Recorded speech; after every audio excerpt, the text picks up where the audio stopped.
The Chicago Street Course is an experiment born in iRacing and brought back to iRacing thanks to the NASCAR Chicago Street Race weekend, and we're bringing it to Icon. Round 19 on the 2024 schedule, Chicago is the latest literal bump in the road for drivers hoping to make the playoffs, and for some, it's now or never. Welcome to Pit Stop TV and the virtual Chicago, Illinois. My name is Andrew Cardinale IV with Zach Murtis alongside, and it's a pleasure to join you for continuing coverage of the 2024 Icon Cup Series. Tonight's coverage from New Hampshire is brought to you by Whiplash Sim Cams, by ATVO, and by CC's Business. And Zach, it is good to have you back with the Icon Cup Series. It's been a few weeks. I know you've had a busy summer going on. And race 19 this evening, we are into the official mid-season and towards the back end now. We're talking about the playoffs. That is all we can think about, but we have to go through the Chicago Street Course. It is not easy. This place is punishing literally around every single corner, whether it's turn number 1 onto East Balboa Drive or turn number 2 onto South Lakeshore Drive, so on and so forth. 3, 4, 5, 6, 7, 8, 9, 10, 11, and 12 really difficult corners here. I'd say the money zone, where money can either be made or lost, like time can be made or lost, would be 7 through 11. That's where you make or lose all of your time here. Maybe even 4 and 5, but really that 7 through 11 complex is so tough, so difficult. That's where you'll either make or lose a lap. Absolutely, and I've said this before and I'll say it again, running this track is so confusing to me in the manner of when we cover races here on Pit Stop TV, we're so used to referencing corners by their name. Like, we go to Silverstone, you've got Maggotts and Beckett's or Stowe. You go to Spa, you've got Rouge and Radion. Famous corners that we know, and here we're pronouncing the straightaways because they're city streets. And it's such a learning curve, really. And then I also was trying to run a few laps earlier with these guys, see what I could get down, and I agree with your sentiment, Andrew. This track is incredibly punishing. It's so difficult. Just about every single one of these corners, minus maybe 3 or 4 of them, are all 90-degree turns, which means these cars got to whoa up, get really hard on the brakes, and try to get these cars slowed down enough that they can make these corners. These are cup cars. They're stiff. They're not exactly built for constant 90-degree turns. So to see how these guys are going to handle it tonight is definitely going to be an interesting challenge, to say the least. 7 90-degree corners here, and boy, do they add up over the course of the 45-lap race we have for these drivers today. Let's take a look at the Icon Cup Series point standings coming into this evening. After Nashville a week ago, Ryan Smith is still on top technically, but tied with Vincent Loria, who's not here. Loria able to grab win number 7. You might be wondering why he's listed below Brian Smith. That's because one of those wins lacks playoff eligibility from when he absolutely sent, I believe it was Justin Michael, back at Martinsville. So that win does not count towards his playoff eligibility, so he's still behind Brian Smith on the playoff grid. Nathan Finnegan, Ryan Patty, Timothy Harper, they all check in with wins as well. And it's Charlie Widener, first car in on points, followed by Kyle Purcell, Jacob Gladulich, so on and so forth. I'm surprised Bissonette didn't jump Gladulich last week. It was a great race for Bissonette. We talked to him after the race, which means he earned a lot of points, finished on the top 3. We also saw another race missed by Cody Neal, who again is not here this evening. The slide is getting real for this guy. He had a fantastic season to start as far as performance, not the greatest results, now not here for a second consecutive week at the Chicago Street Course. I'm starting to get concerned about this guy making the playoffs. He was so good to start the season. It would be a shame if he wasn't here for the playoffs to go for a championship. Zach Lockett, though, last week able to move himself up the order, and Brad Delph, Cody Eldred have been swapping spots in and out of the playoffs, and Brock Hersey is getting a whole lot closer. So there's storylines aplenty, Zach, going into this 19th race with just a few more to go until we set a playoff field at Daytona. I'm really excited. I mean, who else stands out to you on this points graphic? Well, everybody really that stands out to me is actually not here tonight. I've been looking through the running order tonight. You've got guys like Evan Patinko, who's 60 points out. He's here tonight. Brock Hersey and Brad Delph, I have not seen them on... Actually, no. Brock Hersey is here. Brad Delph, I have not seen. So that is very interesting because there's a lot of drivers below that cut line that seem to not be here tonight that are, in a sense, really taking this as the race of I don't think I'm going to have a good shot, so I don't think I'm going to show up, or they may have other obligations. I'm not sure really, but it's one track that a lot of people will say is not exactly on their checklist for the season, but when you're this close to the playoffs and you're this far away, especially like some of these guys that are further down the running order, every point, every race matters. And this is why they matter. Race 19, Chicago this evening. We've just got through Michigan to go before we set a playoff field. The playoffs will start at Daytona. We'll have 2 speedways in the round of 16. We'll have a road course, a short track, and an intermediate there in the round of 12. We've got a speedway, a road course, and, well, a big speedway, a road course, and an intermediate in the round of 8, and then we've got complete calamity in the round of 4. You've got a speedway to open things up, then Martinsville, the tight short track, and then Phoenix, the tight, I'm not going to call it a short track or an intermediate, it's right in between those two to cap off this season. To get there, we've got Chicago this evening, Pocono in a week, then Indianapolis, the old Atlanta, California, Richmond, and Michigan. So a couple of big speedways after this evening, an intermediate, then another big speedway, then a short track, and another big speedway. So once we get through Chicago this evening, these guys are on all ovals to the playoffs, and some really big, really fast racetracks, Zach. Ones where you can make a lot of mistakes, or where you can go to Richmond and have a really tight race and, well, have calamity there. Absolutely. And you know, building off of what you said a little bit ago, going over this amazing schedule, they have 2 speedways in the round of 16. That's so many unknown variables that could end up happening. You know, you could be an outside shot looking in to the playoffs, and you might be able to get in. And then you've got 2 tracks respectively back-to-back with Darlington in the middle that you could have a shot to advance yourself into the next round and give yourself a better chance at maybe thinking, hey, I could win this championship. There are so many unknown variables that they have, especially with their different playoff format that they have compared to the NASCAR Cup Series. So it's just really sounding like a broken record as well. Just so many unknown variables. Lots of great instances that can really shine for these drivers. And, you know, I'm excited to see how things are going to go. And we've got qualifying underway at the moment. And drivers getting off the pit road, going through these very, very tight corners. Zach Lockett here, trying to see what he can do. Take a look around the field a little bit. We have got, as you mentioned, cars on the racetrack for qualifying. We'll bring up the ticker on the left side of the screen. 7 minutes to go in this qualifying session. Let's take a look. Well, nobody has a time in yet, as there's a big bobble out of Finnegan. But we do have several drivers on the clock, one of them being Anthony DeSeo, another being Adam Ball, Charlie Widener, Justin Bissonette, Cameron Thompson. The list goes on of drivers already on the clock and setting their first lap time. But to the top goes Brian Smith.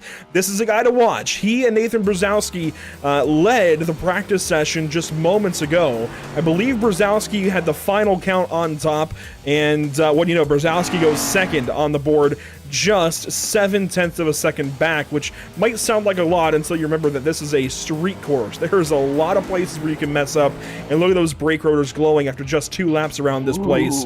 Bissonette third, Lockett fourth, then Teseo, then Fist, your top 6 that have qualified so far.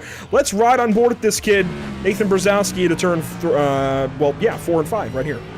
Yeah, I don't even know if Brzezowski's still technically on a lap. I could have sworn he hit the wall coming out of 2. But he's definitely flying around the Chicago street course right now. Only about 0.7 off the pole time. See, up through the gears, down all the way into second. Tough. Ooh, I thought he went into neutral right there, but into first gear. Over the bridge. Such a difficult braking zone into turn 6, and then down the hill there, over the bridge, as you said, into turn 7. Really tight here at turn 8. Easy to make mistakes, either going too wide or too short on the corner. Around the carousel through the Congress Plaza at turn 9. Turn 10, super fast over the bumps. You can lose control easy. Hard braking zone again for turn 11. Back over the bridge at turn 12. So many instances where you're dropping down into first gear to keep this car wound up as we go through the McDonald's drive-thru, as we like to refer to it. And Brian Smith got even faster. Brzezowski's now over a second back. If this lap doesn't count, this will be huge.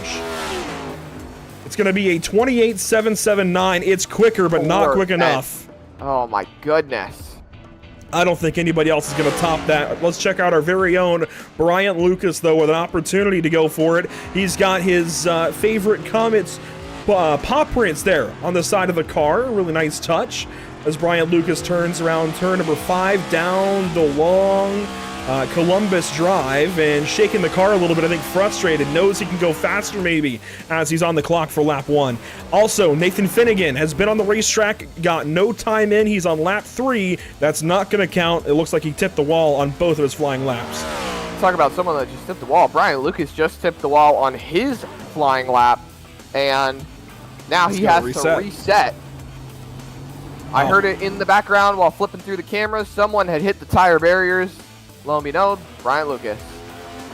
There we go. Joshua Clemens on track. We'll go on board with him. 5 seconds off, and we're going to see a very wide spread of drivers who really have this place down and drivers who are just hanging on. I think Clemens might be one of those just hanging on today. Although he is faster than a couple of drivers, faster than Teseo, faster than Fist, he might have some hope here on his final qualifying lap. This place is right so now. difficult. Well, I was going to say top 10 as well, but he's top 10 at 12. Well, take the little wins, you know? Be able to find some... Harper just went within a second of pole time, but that'll be it for his run. He goes 3rd. Kevin Gunther's on track, wrapping up his run. Ooh, that was a bit of early turn in there from Clemens. That's going to cost him some time. Run back to the line. It's way, way slower. He is not going to improve on this lap. Wonder if he maybe had a spin or an off or something there on that lap. Here's Ryan Patty beginning lap number 2. Lap 1 doesn't count. That's the thing you've got to be careful of. If anything, you want to take a slow, conservative lap 1, bring the tires up to temp, and then push on lap 2 and see if you can go faster. That way you at least have 1 lap of record, but these guys, they're not getting the memo today. I hate to say it, but I think Ryan Patty is taking a conservative lap 2 as well. Yeah. He had he didn't exactly Never mind. run. Oh my gosh. That's a big impact for Ryan Patty. That's the stuff you have to avoid. You have to be careful. That's going to be his laps done and over with. And Bryant Lucas having some problems. He's just going to spin it around, hit the wall. Evan Patinko was on track as well. Same kind of fate. Sean Purcell, though, getting on the racetrack for the first time today. Ran no practice laps in the league practice session. So Purcell is looking He's definitely babying it. Yeah, he's going to look to try and do something here in this qualifying run. Already hitting a 1:30, so he's going to have a slow lap time here. But this is lap 1, Zach, so if he punches it here out of turn 12, he can still be up to speed for turn 1, and he can still run a harder lap 2. That's what I'm talking about. Get 1 lap in, that way you're ahead of the guys who can't get a lap in, and, well, never mind. Oh, well, I was going to say he was definitely pushing it, and then I saw the right front lock up, and, well, that didn't exactly go well for him. Well, that will just about do it for qualifying, it looks like. I don't see anybody else really on the racetrack at all. There's a few other drivers who could go out, one of them being Thomas Taylor, another being Robert Bluen, Daniel Nyman. They have not been on the racetrack, but guys like Bryant Lucas, Brock Hersey, well, Hersey actually could go out, but he won't get a lap time in at this point. So I think that will do it for qualifying, Zach. A very interesting qualifying session for some, but I think to be expected, you got the 78 and 77 on top. Absolutely. That was exactly the two that I was expecting to be up there. And Timmy Harper, he's always one that's been fast. I know the last time I was helping out with the Icon Cup Series was, I think, Gateway, and I know Timmy Harper was having quite a few problems there. Hopefully he's been able to turn his season around within that time frame, and to see him starting 3rd here tonight is definitely going to be helpful when it comes to his playoff hopes. Obviously he's got a win right now, so he's for the most part locked in, but still so many unknown variables like we've been talking about all season long. And Andrew, well, I think Harper's missed a lot of races. He's actually 19th in point standings, but because of the win, he bumps up. He's locked in so long as I believe, I don't know if we have the top 30 cutoff in the Icon Cup Series. I don't know. I don't think he would drop that far, but I still would be concerned that he's missed all of these races, and hopefully he's up to speed when we get to the playoffs, and hopefully he's able to contend. But he's one of those drivers that has missed a lot of this season and is down the order as a result. Charlie Widener, though, he was second for a while in practice. He's got a decent bit of speed, I don't know that he's got race winning speed tonight, but we might have to watch for him for somebody that might go top 5 and be in position just in case we see the lead drivers have problems to maybe take this race win. I don't know that's going to happen. I mean, Brian Smith, Nathan Brzezowski, seems like they've got this place on lock, but he's one to consider for sure if something does happen. And it looks like we're going to roll straight into the race session. No warm-up today for these guys, which a 5-minute warm-up wouldn't do a whole lot anyway, so I guess it makes sense. Zach, let's go down and meet our starting grid then. On pole, Brian Smith, 6 wins on the season. Maybe should have had another one last week. It didn't work out for him. Nathan Brzezowski will start from 2nd spot. 3rd and 4th, it's going to be Timothy Harper on the inside, Justin Bissonette on the outside. Bissonette coming off of a top 3 at Nashville. Would love to keep that streak going. Starting 5th, though, it's Adam Ball in the 19, Kevin Gunther from the 6th spot. Cameron Thompson, teammates there with the 12 car of Harper. He's going to roll off 7th. Zach Lockett out of Catawba, North Carolina, just moved to the area. He's rolling off 8th spot tonight. And 9th and 10th, it'll be Charlie Widener and Joshua Clemens. Bit of a smaller field tonight. Anthony Teseo, Jacob Gladulich in the 11th and 12th place position, the 15 and the 14 car. They had a little bit of a good qualifying effort, but the 13th and last car to qualify, Hanover Fist in the 69 car, 13th, and Nathan Finnegan starting to his outside. One driver that has been very strong this season. Ryan Patty and Sean Purcell, 2 other drivers that have also been very strong this season so far, 15th and 16th here on the night. Then rolling down the order a little bit further, 17th and 18th, Brock Hersey and Robert Bluen, 2 drivers that are looking to make their playoff dreams come true here tonight. And 19th and 20th, our very own Bryant Lucas, who was in the booth with us for the 24 Hours of Le Mans, and Evan Patinko starting to his outside. And then your final drivers on the night, Daniel Nyman and Thomas Taylor. Majors 24 broadcast, a lot of fun. 24 Hours at Le Mans was a long time, but the Majors 24 definitely was one of the most fun broadcasts I have had in a very, very long time. Brian Smith, though, on the pole this evening at Chicago. You see the entire field rolling now off of the grid, ready to go racing, Zach. So let's talk about our Whiplash SimCams race details. It's a 45-lap race with stages at the completion of lap 12 and lap 27. 4 change sets in the pit lane. Forgot to change that. That was a late change that I saw. No fast fix.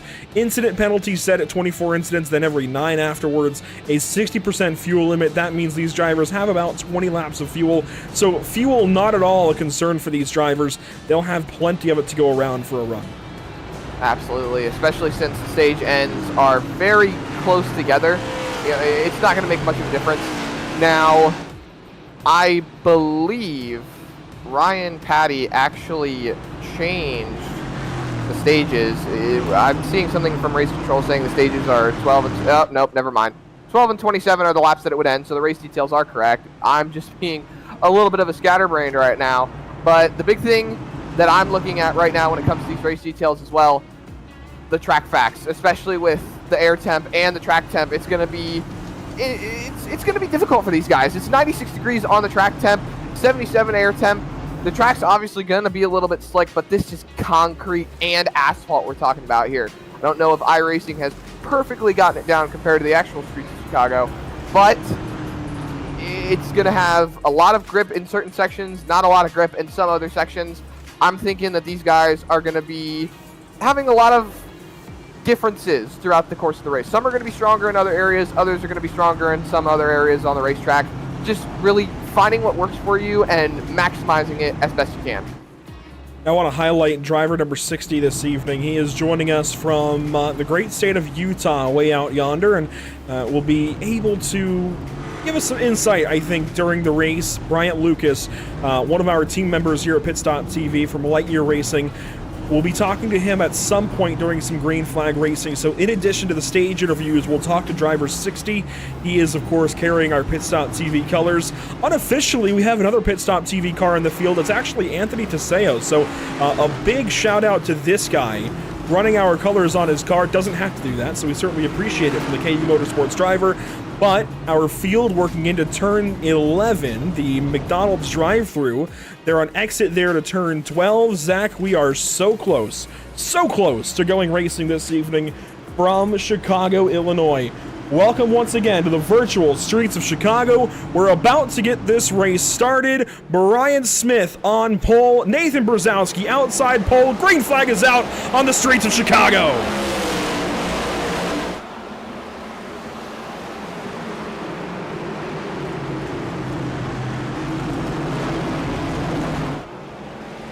A little bit of chaos there in turn one, but it's organized chaos. Through the first couple of corners, your top four single file. First battles there for fifth, so on and so forth through the field. A lot of two wide racing this first lap. Everybody getting up to speed quickly. Yeah, there was a real big bunch of cars that got super tight in the turn one, especially Brzezowski. He almost tagged the wall coming off turn number one, but now he settles in the line single file for the top five, just trying to chase each other down, get these tires warmed in, and hopefully not slide them around too much, which will cause, well, a little too much worse for wear when it comes to the Chicago street course. Here we go, pass for third. Locking up, side by side, Timothy Harper and Justin Bissonette. My goodness. Bissonette, big send there in turn six. Harper's gonna get the spot back away. Problems in the midfield. Finnegan's turned around. That is one of our top drivers in the series. He has got massive damage to his Chevrolet Camaro, and that is a big problem to get this race started for a big contender in this series. Gladulich, it looks like, started from the pit lane. He catches up to all of this melee. We'll let lap one go complete, then take a look at it as Brzezowski catches up to that 78 car. One lap will go complete. These two have set sail from the entire field. Yeah, Finnegan not very happy about what just happened there. He was coming over the radio saying something happened, but he said his race is just about over as the rest of the field flies on by the speed shot here. Goodness me, I love this camera. I love speed shot cameras. They always be able to show so much going on when it comes to how fast these cars are moving down the streets of Chicago. As we see Finnegan heading into the pit lane, as well as maybe one or two other drivers. Yeah, he's not alone. Sean Purcell's in that group with problems. Looks like, actually, those are the only two on the pit lane. I thought there would be more, but that is it as far as the pits. Let's take a look back at what happened with the 6 car. This is down into turn number 6, and he's going to get hit by Cameron Thompson coming in out of nowhere. It looks like Chase Briscoe here. What was that?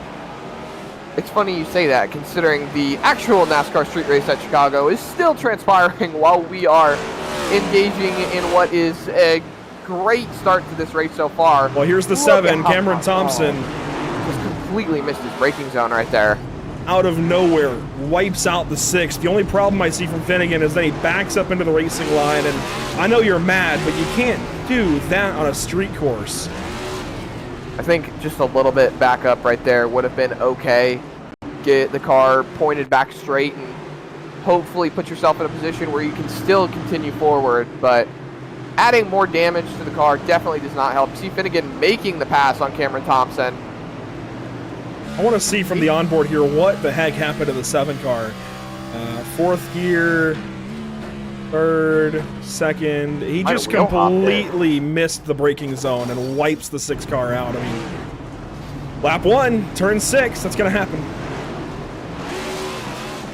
Just as we're going on to Columbus Drive. But we continue on as Brzezowski actually, as you saw not too long ago, went purple that time by. He's definitely learning a lot following Brian Smith. He was only 4/10 off in qualifying.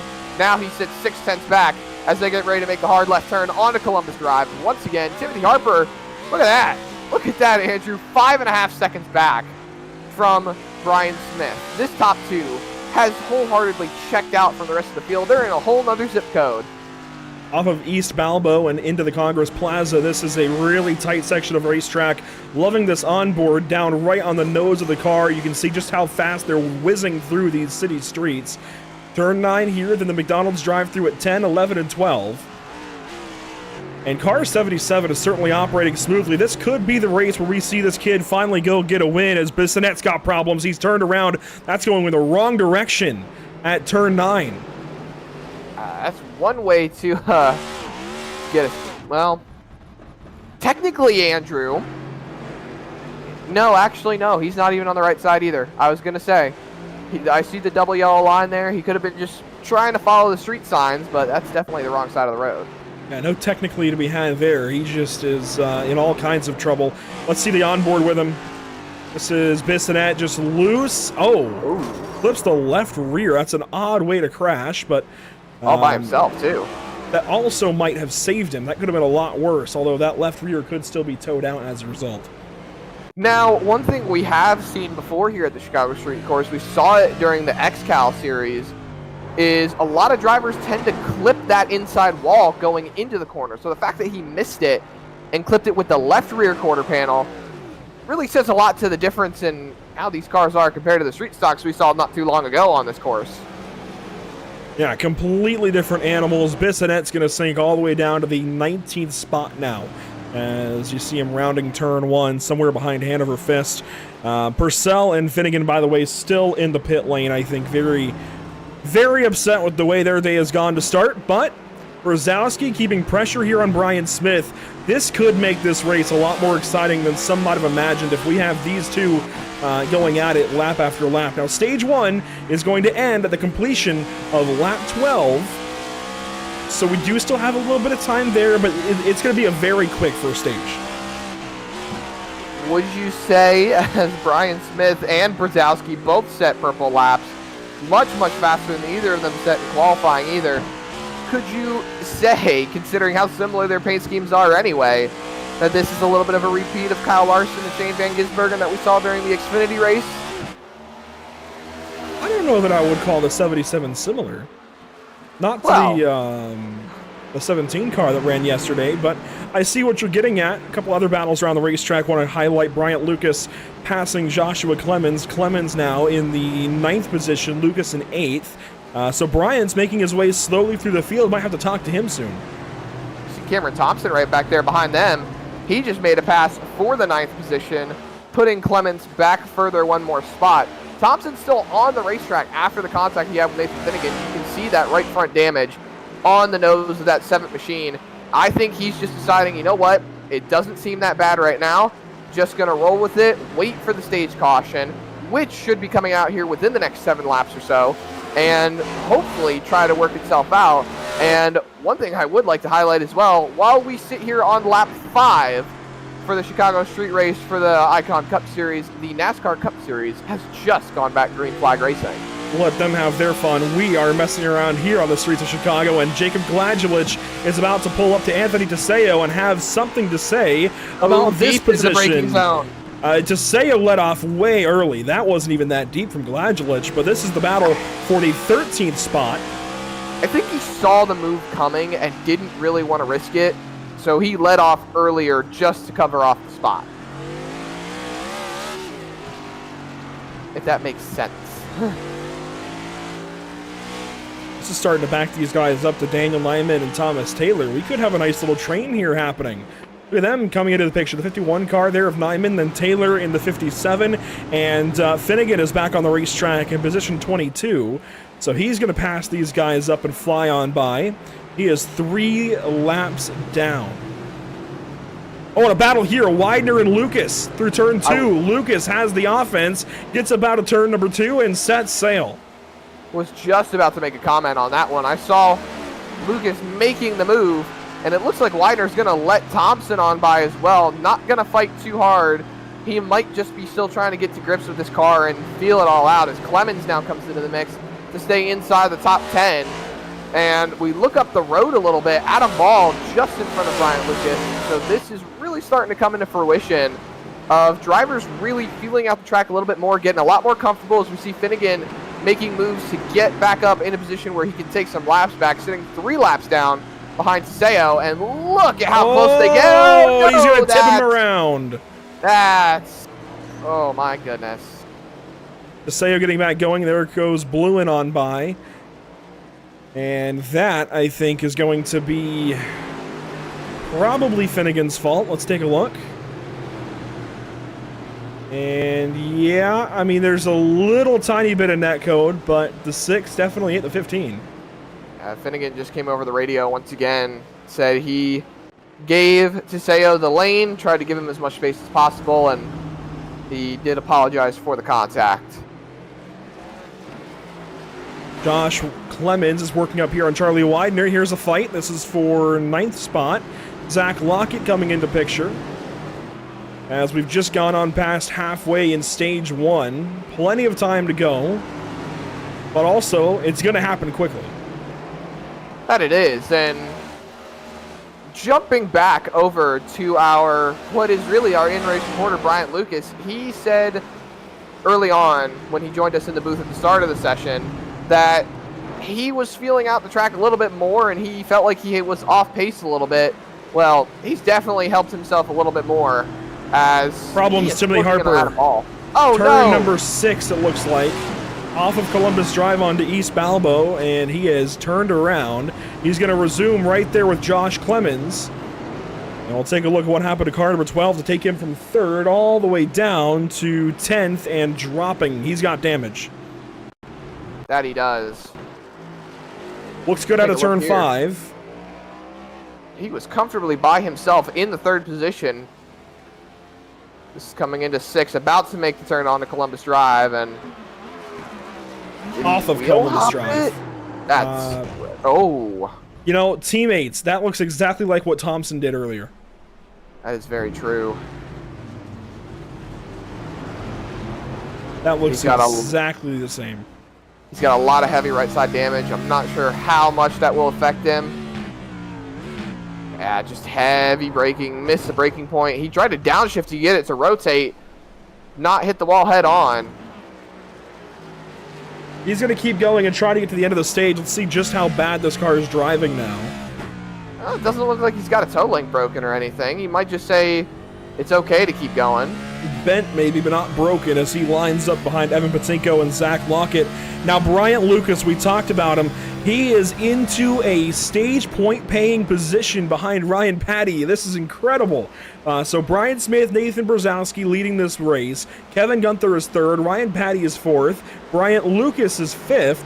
And he's making his first start ever this evening with the Icon Cup Series. He is into a stage point paying position ahead of Adam Ball, behind Ryan Patty. This could be really cool for Bryant. Absolutely, it could.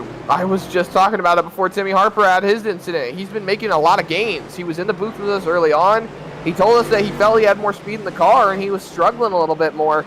But he's actually been turning some solid laps. If I go look at Bryant Lucas, he ran a 32.0 the last time by working through traffic. That's not too far off what these drivers are running up front.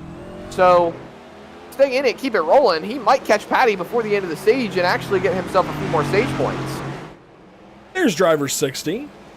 A good look at him with his dress shirt and tie. And he's going to fly down the front stretch here to Ryan Patty. Looks to the inside. Not quite close enough to make a move.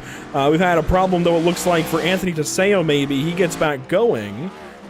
Somebody was just turned around. I'm going to find out who. May have been Blue into the 99, maybe Hersey, or, well, Hanover Fist is in the pit lane.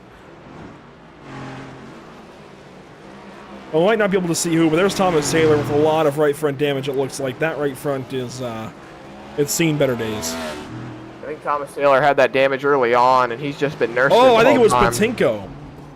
Oh, Patinko smacks the wall very, very hard. Yeah, he has come to the pit lane now in live picture. Did he have a moment maybe at turn 8? That's what I would expect here. No, it's going to be earlier on. This is turn 2 for him. He's with the field here with Zach Lockett and Josh Clemens. So Evan Patinko, somebody we've watched a lot this season, has been, being right on the edge of making it into the playoffs on points. Oh, clips the inside at turn 4, then the outside wall at Roosevelt Boulevard, and that is a big, big issue. Not to pull away, Andrew, but it looks like the battle for the lead is heating up as we're about to encounter lap traffic. We'll flip back up to the race lead. It's Nathan Brzezowski on Brian Smith. Robert Blewin ahead. That's a lap car. On board here with Brzezowski. 3 laps to go in stage 1. The gap had been closing the entire time. Was watching it while we were looking at the replay of their Evan Patinko, and lap car is now starting to be a factor. It looks like Brian Smith is going to have to go defensive into this corner. They are side by side. Teseo locks up to stay in front of these cars, has to let them go. And now they are nose to nose going through the plaza section. Brzezowski trying to find a way to get to him, maybe win this stage, get himself a playoff point. Got a little tree in the way there, but as we go through the McDonald's drive-thru Andrew, they stay nose to nose, and I believe and we have pit stops. Charlie Widener, Daniel Nyman, Jacob Gladgel to the pit lane. This is 2 to go on the stage. Bryant Lucas now is on Ryan Patty. Oh, he's got a run here. Brzezowski, nope, never mind. Oh, Bryant Lucas into the turn 6 wall. Tried to make a move on Ryan Patty and sent it a little too deep. He's got quite a bit of right side damage there. And that was 2 to go on the stage. Brzezowski rolls up on Brian Smith. Let's see what these guys can do. 2 laps to go on the stage. Brzezowski, I think, would be very apt to use the bumper.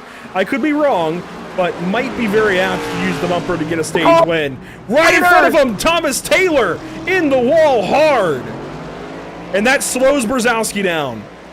Oh my goodness. That was very, very close for the leaders. Leaders can't be happy about that. Was flipping through some cameras, trying to see if we couldn't find what was going on, and Thomas Taylor, oh my goodness, Andrew. On board here with Taylor into turn 4, just problems for him following Jacob Gladgelich. Down on the brakes, really shallow entry into turn 4. I mean, he just absolutely missed every bit of that corner. And then got back on power with a broken toe link right in front of the race leaders. That could have ended both of their races right there. It very nearly did. That could have opened the door for a lot of drivers, but that was very nearly the end of the race for Brian Smith, who has been so dominant all race long. This should be coming to the stage end right here. 1 to go in stage 1. Josh Clemens and Timothy Harper, they swap spots. Clemens losing a spot. Cameron Thompson, meanwhile, is putting pressure now on Bryant Lucas. This is for the 5th position. And Thompson a little wide as they work up to the lap traffic of Brock Hersey. And Brzezowski is let off completely. He is really just letting the stage end happen. Lucas in the back end of Hersey, nowhere to go, trying to get by the slower Chevrolet, and finally finds a lane on the inside of the drive-thru. That could have been a very nasty incident there. They were so close together. Here's Timmy Harper trying to make some moves to get back some spots that he ended up losing. Ryan Patty that's Adam Ball in front of him. As Brock Hersey now has to let these drivers go as well, but they are side by side right behind him. Harper on the offensive, Ball on the defensive, and Harper is going to take that spot away and roll by the lap car of Hersey. So he moves on. Josh Clemens now pulls up on Brock Hersey, and somewhere in the background, through East Congress Plaza, goes Brian Smith. He's pulling up on Jacob Gladgelich to put the 14 car 1 lap down, but Smith is going to power away to a contested, very heavily contested stage win here in stage number 1. It's not MTJ behind the wheel, but stage winner, 78. Brzezowski brings it home second. Like you said, Andrew, he just nursed it there at the end, but look at your ticker. 30 seconds almost to Kevin Gunther. Unreal. By the way, Purcell has gotten back on the racetrack. Evan Patinko is out of the race. Hanover Fist is off the track. Thomas Taylor as well. And I believe we're going to wait on 10th place, Zach Lockett, to complete lap 12 before the caution flag is thrown. That or it'll be 5th for the stage points. With either way, 5th place has not got back to the line. This is Bryant Lucas. 5th place currently, Sean Purcell just ahead, and this is for the final stage point position. Cameron Thompson looks like is not going to get it. Timmy Harper, valiant effort driving back up to 7th, but it's not enough as Lucas will take 5th, and I believe that may prompt the yellow. Or not. Figured the yellow would be coming out pretty soon here. Yeah, the caution is late here at this point. That should have been stage end.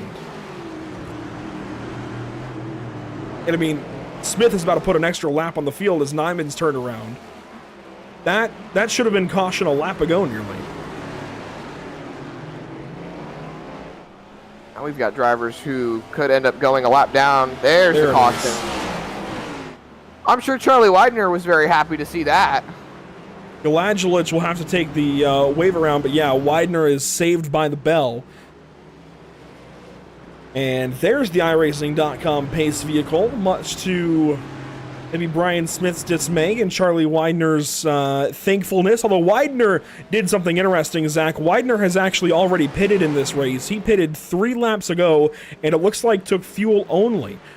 Just 6.7 seconds in the box. I wonder if we see him stay out here then. I think that's his plan. So something to watch for sure is car 95, and I would imagine he stays out, but with how far behind the field he is, can he get back around in time? That's the question. Without burning too much fuel, I'm truly not sure. The field has slowed to a crawl behind the iRacing.com pace truck, so he's definitely got his work cut out for him. We see drivers scrubbing some tires. I don't know, Andrew. I don't think we're going to see drivers really taking fuel only, or excuse me, I don't think we're going to be seeing drivers taking tires for the most part. I think it's going to be a lot of fuel only stops. We may see them take 2. We may see them take none. We could see them take 4. I think a large part of the field will probably still take 4, just because they're in their NASCAR routes, right? They usually do, to be honest with you. But I do think we're going to see some drivers get creative here. I think we'll see probably our leaders get a little more gamble-ish, if you will. I wouldn't be surprised if Smith goes no tires. I wouldn't be surprised if maybe Brzezowski tries 2, or maybe a Gunther or a Patty tries 2. I'm not sure about Bryant Lucas as he catches up to the field here, or Cameron Thompson. We'll have to wait and see. And this field is working its hardest to catch up to the field. We'll catch up to the leaders. A lot of these drivers are going to have damage repair as well. They're going to have to... Yeah, and for that reason, I think we'll see a lot of 4 tires. Well, Andrew, when we come up through the McDonald's drive-thru down into turn 12, pit road should be open right here. Let's see who all our takers are going to be. I would be surprised to see any of these drivers stay out. Everybody's got to come in for fuel, although you could... Stretch it? Well... No, you wouldn't be able to go to the end of stage 2. You could take a splash here and try to get out in front of the field, but we'll see what these guys do as they work down the pit lane. Smith leading everybody. Brzezowski, DeSeo, Gunther, Patty, Lucas, Thompson, Harper, Ball, Clemens, Lockett all the way back there. Bissonette's still catching up. Let's see, left side tires for our leaders. Will they go up for rights as well? Yes, so 4 tires across the board as DeSeo was gas and go. He's going to try and get out ahead of the leader. I wonder if that's going to get him his lap back. It just might. That might have been a really smart play. Yeah, it might have been a good strategy call right there, just to take fuel only. DeSeo still being scored 1 lap down, but I think once they cross the line, that should put him in a good spot. Sean Purcell stayed on the racetrack to get an extra lap back. That'll put him 3 laps down. You know, I'm not sure why DeSeo pitted. I think he pitted with the wrong group, as you see Harper and Brzezowski, not Brzezowski, Harper and Bissonette still in the pit lane. But let's go and grab our stage 1 winner, Brian Smith. His uncle not here today. I think Eric Smith taking a week off, but we'll talk to Brian Smith with the stage win. That's got to feel good after all the pressure from Nathan Brzezowski. Were you pushing 100% there in stage 1, or were you kind of riding around? I would say I was going about 95%. There's some parts of this racetrack that if you're pushing 100%, at least in what I've found, if you're pushing 100%, it'll end up making an error. So just trying to go as fast as I can, being in complete control of the car. And Brzezowski's listed as a part-timer, but do you think maybe if he goes out there and roughs you up and gets a win, maybe he becomes a threat later on this season at some of the other road courses? Well, I don't know, but I'll tell you what, he's really fast tonight. I saw the gap to third, so we were definitely hauling. He's really fast, so just got to focus on not making any mistakes and maintaining the lead. And how about this racetrack in general? The track temp somewhere around 100, as it looks like Widener is going by you guys. Track temp somewhere around 100 or so. Is it hot or is it manageable? I think in the warm-up it was 118, so it definitely feels a little more gripped up. I didn't think it would be that low, but I love this racetrack. I did not think I would enjoy it, but it is so much fun to drive. Definitely doesn't race like a street course. I guess that's the best way I can put it. I feel like I'm on a actual road course with the elevation changes and the hard braking zones, it's a blast. And how about some of these races coming up? A lot of speedways, only 2 tracks in the next 6 that are under 2 miles. Do you feel like that's going to play in or out of your wheelhouse? I feel good about everything coming up. As long as it's not a super speedway plate track, I feel pretty good about it. So it'll be interesting to see how these next gens do at the Indy Oval. That'll be an experience, and I do like Pocono, so it should be a good couple of weeks for the 78 car. Well, best of luck to you, Brian, as it looks like maybe your biggest competition is actually just pulled off. Problems for Nathan Brzezowski all of a sudden. Well, best of luck to you regardless. It might be an easier day for you now. Yeah, we'll see. I don't know what he's doing. Well, Brian Smith with the stage win, and I'm sure we'll be talking to you later on. Yep, thanks. Zach, anything here on Brzezowski's situation? Not seeing anything on race control's side of the matter. The only thing that I've seen so far is the fact that Robert Bluen was given an EOL, but ended up actually crashing under the caution flag and taking his car behind the wall. As for Brzezowski, well, let's talk to him. No updates. Hey Nathan, we just saw you pull over and park in the pit lane. What's going on? My pedal's messed up. My throttle was like dragging on at home, so I had to fix that. But do you have it fixed here? Is the series giving you your spot back, or are you stuck in the back now? I think I'm stuck in the back, but I mean it's all right. So maybe a stage of working back forward. Do you think you can get back up to that second spot where you were, and then try and challenge for the race win again? Oh, definitely. I mean, it's me and Brian. We're the class of the field today, so I mean, I hope we can. It's just trying to avoid the wrecks up here, you know. And you've always got speed on the ovals, on the road courses alike, but on this street course, I know you go run some karts over at Trackhouse Motorplex every once in a while. Is that playing into your wheelhouse? Is that helping you today? Yeah, I would say so. I mean, I'm not the quickest by any means, but I feel like everybody else here is really oval drivers, so that's also playing into me. But I guess definitely, yeah. That road course experience in real life kind of helps me here, just to feel when I'm on the limit or not.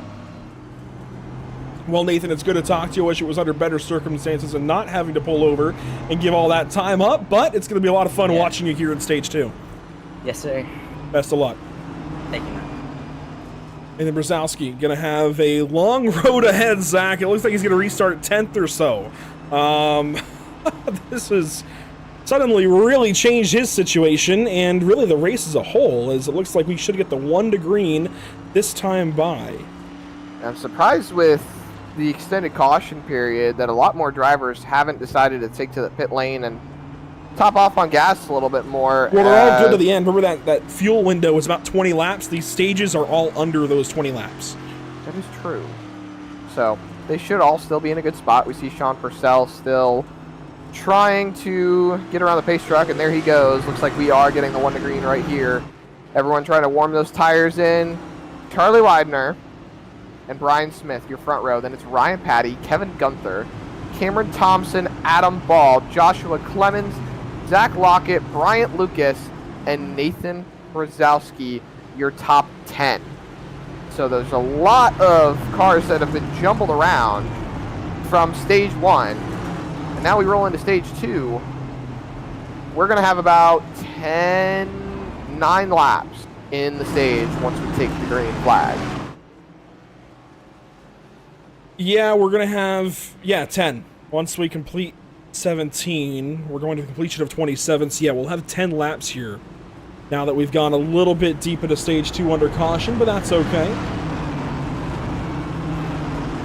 It'll be an interesting race from here. I think this will be the stage where we end up talking with Bryant Lucas under green flag, because, boy, that stage 1 was crazy. I think stage 2 will be crazier, but we'll have to try and talk to that guy at some point, see what it's like behind the wheel during green flag racing. Zach, how many expletives do you think these drivers are using when they're not talking to? Oh, I think they're using quite a lot, Andrew, because I've used just the same amount. It's always a bit of a struggle when you know you have a fast car and you think that you're in a bit of a better spot than somebody else, or you think you have a better car than somebody else and you know that you can be a little bit more competitive. We're just able to get around that one person. Widener getting into Smith under caution. Just a little bit. You know, this And place is difficult to get around single file under green, and it's difficult to get around under caution too, apparently. I mean, double file, let alone single, is definitely a tall ask for some of these drivers. Got Vincent Loria in the YouTube chat, not able to make it this weekend. I think he's maybe on a vacation or something, imagine that. But he's joining us via YouTube. Good to hear from him. Winner I think we're gonna have a lot of drivers that after this race are gonna be listening to the "Get Out of the Left Lane" song just to and needing themselves a vacation. Also, that is very true. Look at this. Look at all of the mist that has gathered around the speedway. We're not going to have any rain. We don't have support for that yet with oval cars. We don't have rain tires yet for these NASCAR Cup cars, but we are getting very, very misty here as we begin stage number 2. Charlie Widener, the race leader. Second, it's Brian Smith. A little bit of role reverse from the beginning of stage 1 for Smith in the 78. Green flag is back out at Chicago.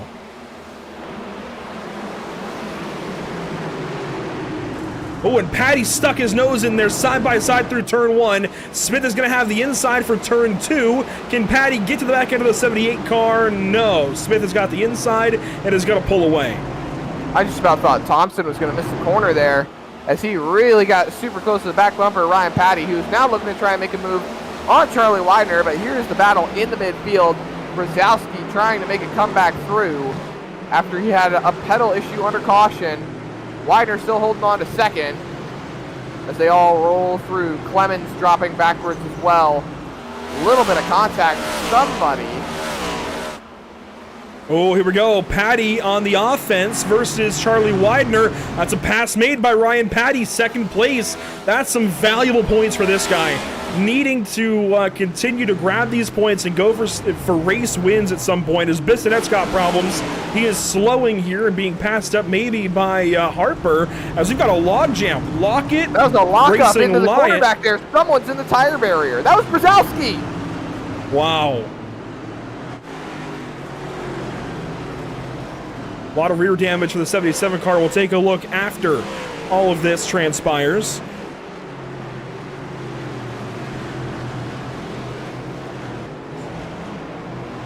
Up front, though, things are changing. Harper looking low. That's on Zach Lockett. Away. He's going to bring Finnegan and the 6 on through. Lockett losing some spots here quickly. Brzezowski all the way down to 12th after a lap of racing. Let's check out what just happened in turn 7. I saw the lockup just out of camera shot. There's he Lockett slowed in turn 6, and yeah, his teammate Lockett got deep in there. And let's see what happens down here in turn 7. Locks up. Ooh. Oh, wow. Kept it out of the tire barriers, though, so good man. Hanging on to it. He might be able to still drive through the field, honestly, after that. I mean, he's got to go 30 seconds, right? 30 seconds was the gap, right? So I think he can do it. Well, he didn't bend a toe link. He didn't break anything. The car still seems... Was it a lockup here? Yeah, it was. Bissonette. Yeah, right front locked up as he Bissonette. was watching Bissonette and was trying to go around in case he was going to slide through the corner, and ended up stopping. And I don't think Lockett was expecting that. I think you're right. And here's Brzezowski right down to the tire barrier at turn 7. That could have been really, really bad. It's back going. So a couple laps into this run now, Brzezowski right back to Lockett. He is in 11th now, having passed Joshua Clemens, but a long road to go as we got some fighting here. Oh, Thompson into the pit lane. Yeah, I was expecting that sooner rather than later. He's got quite a considerable bit more damage on that left front now. As somebody... Oh! Brian Lucas has gone around, and Brzezowski has run into him. Problems all around the racetrack. He's still trying to get righted. Is that... It's out of turn 1? Yeah, that's out of turn 1, I think. You would be correct. So here's Bryant Lucas down the long front stretch. You see Lockett get out of the way of Brzezowski in the background. as we're watching Cameron Thompson go to the pit lane, what happens to the 60? Oh, well, Harper just came in out of nowhere. I mean, that was from miles back. It just wiped out the 60. And it looks like he would have gotten it back going, and Brzezowski came in and was not expecting Lucas to get back on the loud pedal to refire that car. Riding on board with Timmy Harper, going down into the corner. Look at that, and oh my goodness. Yeah, I mean, there's no hole there. I don't know where he thought he was going. I think he saw that the gap was there. Figured that no, there was never a gap. There was going to be an apex wall there. I'm sorry. I'm going to be very stiff on this. There was no hole. I don't know what he thought he was doing.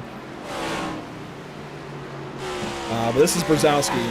I mean, Lucas, poor Bryant's already turned in looking at the apex, and then he decided he was going to go put himself in the mirror. That's rule number one of road course passing. And if you listen to a Randy Pope's podcast or anything like that, he's going to talk about the vortex of danger. That is a very low percentage place to put a race car. The big thing for me in Timmy Harper's defense is that I think he was just getting so late on the brakes that it felt like Bryant Lucas was just slower compared to him. He figured he was going to have a shot to go into the corner. Awesome. Find a cleaner way to pass is my response. I'm not saying you're wrong either. That's just disappointing from somebody who's got a race win under his belt. But I think he's got some frustration after what happened earlier in the race. And he's going to get back under control, and we can move on. Lap 20 is complete, and here's Bissonette working on Charlie Widener. This is for Ryan fourth. Patty! Ryan Patty looks okay. Somebody just got into the wall hard. Two cars got collected into the tire barrier. It looked like Ryan maybe. Patty. Might have been out of ball. I'm not sure. Yes, and Harper wiped him out. Again!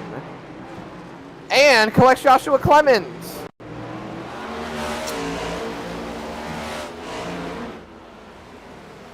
Well, let's see how this happens. Two cars very similar. Yeah, it's the exact same thing as turn one. Lockett came in and Harper got back going, and Clemens just piled in as well. That's really unfortunate.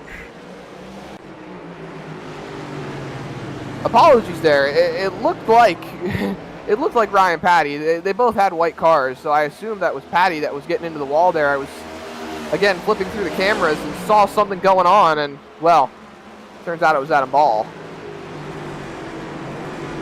Didn't quite see what happened to Clemens, but apparently Clemens had a run-in with the 12 car as well.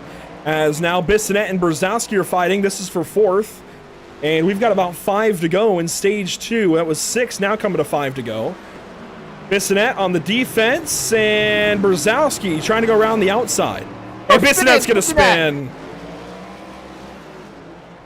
That was just a matter of pressure. He was wiggling going into the corner. I was watching it happen, and I felt like Brzezowski was going to have the power down on the corner exit anyway, and well, it looks like he just got a little too trigger happy with the throttle. Well, we said we would talk to him under green. Let's go ahead, and while we have a slight lull in the action, bring in driver 60 after what happened on the front stretch. Bryant, we saw what happened in turn 1. How's the car, though? It's okay. It's good enough. I know stage 1, stage 2, they each have their challenges. Really quick fire, though, in terms of road course racing. Only 12 and then 15 laps here. I mean, how hard is the pressure?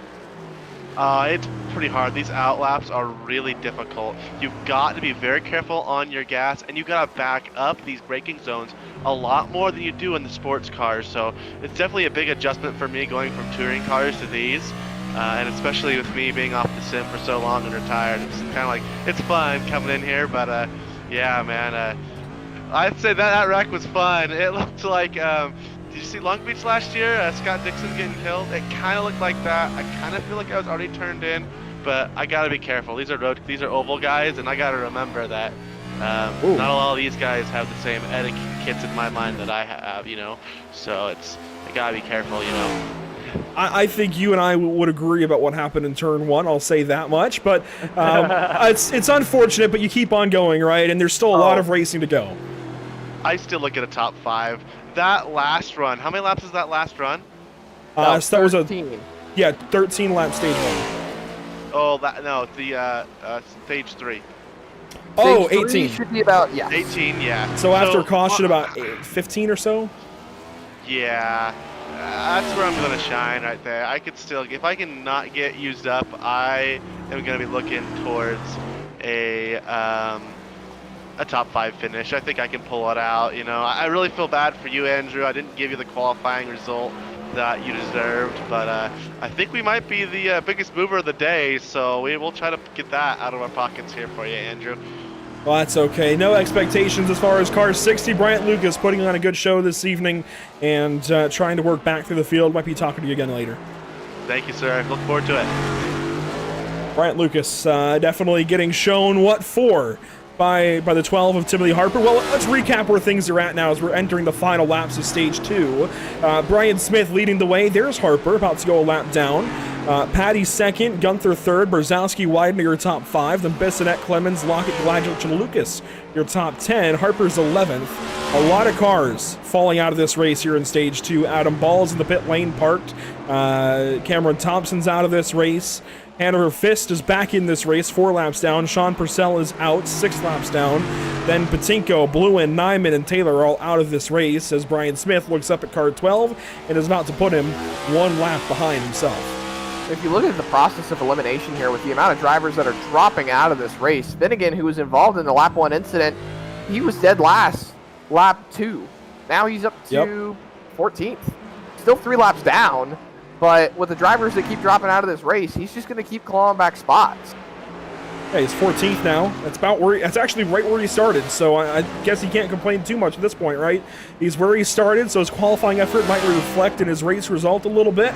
He actually didn't set a qualifying lap, Andrew. He was the first car to not set a qualifying lap. His qualifying effort, where he got incidents on each of his laps, I guess, will reflect a little bit. If he had just, if he had just had 1 lap a little bit cleaner, maybe he starts up front, and maybe this whole race is different for himself. Absolutely. I've said it so many times before to a lot of different people. You tend to put yourself in situations that you don't really want to be in. And sometimes it's your own fault, sometimes it's not. You see Clemens here on pit lane. He's got a lot of front-end damage. Speaking, actually, of front-end damage, an update on Cameron Thompson. He has withdrawn that car from the race. He had a pit for repair flag. That's why we saw him on the pit lane, as well as Ryan Patty. That is a name I didn't expect to see. Ryan Patty is currently sitting out of this race. No? No, actually, no. He's not out of the race, but he has a pit for repair flag as well. Might be ignoring it as long as he can. He's backing up, though, to Brzezowski. Brzezowski's still going to get second out of this stage. I wonder if Patty got it on this lap. He might have just recently. He's nursing the car back around. I think he's going to try and pit here. Yeah, he is. No problems for car 30. He was second. This is devastating to that effort. I just saw it pop up on the timing screen. I assumed he had taken to the pit lane or towed in some way. Here we go. It's going to happen, I think, around turn 8 on this lap that we've selected. Problems for the 30 car.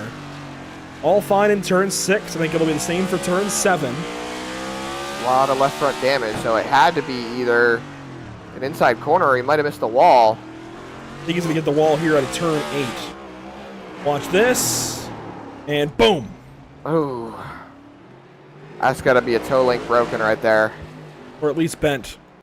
Heavily, heavily bent. Widener also on the pit lane. He's taking service, so this is a planned pit stop for him again. He's going to pull the same strategy. Take these 4 tires and fuel, get back on the racetrack, stay just on the lead lap, it looks like.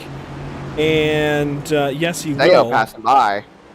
Oh, and Patty was down and away quickly. He's back on the racetrack. Yeah, Ryan Patty is back on the racetrack at the moment. He's got that flag cleared as Evan Patinko has exited the racetrack, and it looks like Ryan Patty has kept that car on the lead lap. He has, just about 20 seconds. My goodness. See Brock Hersey going another lap down right here. Clemens back there in the background. He's a lap down. 9 cars at the moment on the lead lap as it stands. and Brian Smith all by himself on what is the last lap of the stage. Got a little wiggle there going through the corner, but he managed to hold on to it. And I want to apologize a little bit and soften my stance on the 12 car earlier.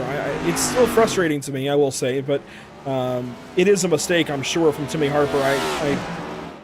I'll come to his defense and say that I'm sure he had no intention of hitting the 60. It's just, you know, I stated my opinions on the move. It's a mistake, and that happens on the racetrack, especially on a street course. This is kind of a new thing still in stock car racing, so it's gonna happen. Unfortunate as it may be, but he's still on the racetrack. Everybody's still on the racetrack, right? He and Bryant Lucas are still going, and Bryant Lucas is ahead of him, so Bryant, I suppose, is getting the better side of things, as Bryant has actually taken to the pit lane right as Brian Smith is going to finish stage 2. And he we'll end this one on time here, Zach. Stage 2 ending promptly as car 78 crosses the line. Very, very true. Brzezowski, Gunther, Bissonette, and Gladjulich, all the drivers taking stage points. And I'm sure Gladjulich is happy to see that he's getting at least one stage point, helping his playoff hopes as well. And Bissonette needing some stage points as well. So does Gunther, actually, if I'm not mistaken. But I think the benefactor of this caution coming out in the timely manner this time around is Timmy Harper is going to receive the wave around, put himself back on the lead lap. Definitely and look at who's getting a stage point. Jacob Gladjulich is going to get a stage point out of this. He's going to finish 5th in stage 2 here. Started from the pit lane, so his graphics aren't going to load.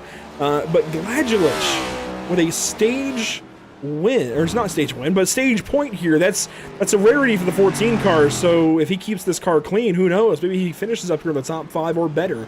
A really nice day shaping up for Jacob. Drift King, as he's called, with the Nora safety cone, choose cone on the front and rear of that car. That's because in Nora, a sister league here at Icon, he actually is the choose cone. What I mean by that is he pilots a Toyota GR86 around the racetrack under caution, parks himself in the backstretch wherever the choose zone is, and that's how you physically have to choose your lane for the restarts. I know this. That is actually cool. I know this because I've driven in a couple of races this season. I guess one where I finished 2nd, and had to very much avoid the bright white and orange Toyota GR86 that he was in. And yeah, it's a really cool concept that they use, and it'd be cool to bring it into more leagues, but I know that's difficult to do, to have somebody on staff to just be a cone. Well, here's the field through the Congress Plaza. Oh, Brock Hersey's got a lot of damage. Clemens, Brzezowski's got some. Hanover Fist, Kevin Gunther, Adam Ball, all have damage. Hey, there's Sean Purcell back on the racetrack. Still laps down, though. 8 laps down, but you know what? He's passed Evan Patinko, Robert Bluing, Daniel Nyman, Thomas Taylor. He's going to pass Cameron Thompson here in a lap or so. As, Finnegan got the wall under caution there. And here we go. The entire field working down to the pit lane. And this, I think, has been marked as a quickie yellow in order to get these guys in and out of the pit lane as quickly as possible, because you see the entire field coming in. Yeah, lots of cars actually stayed out on the racetrack. Finnegan and Purcell stayed out to try and see if they could get their laps back, but it looks like, if I'm not mistaken here, Clemens and Bryant Lucas were a lap down. Oh, that's right. Excuse me.